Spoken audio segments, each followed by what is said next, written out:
what advice would you give to your younger self or to someone else with a relatable story? So it can be general for the PhD or it can be imposter syndrome focused advice. Hmm. I'll be quite honest, I need to think about it for a second because I didn't get through all the questions when I was reading the email. Um, so I'd give myself so much advice if I could go back, so much.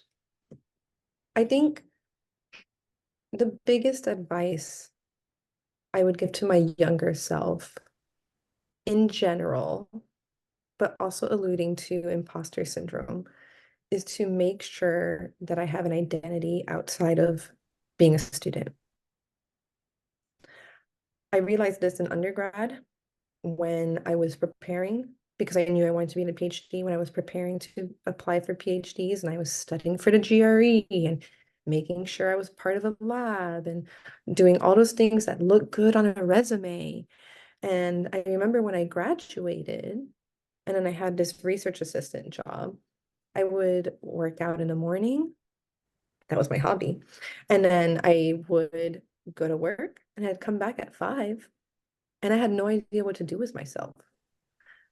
If I didn't have something to work on, what am I doing? I was bored.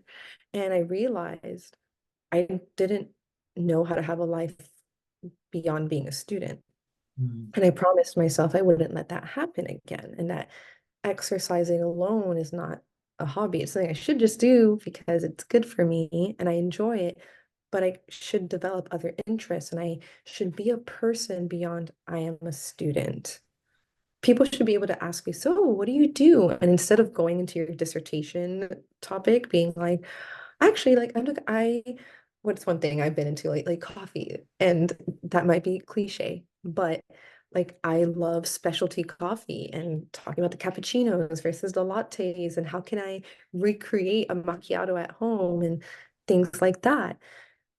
And it may seem small, but having an identity outside of being a student is such a protective factor for not only burnout, imposter syndrome, but for your personal development.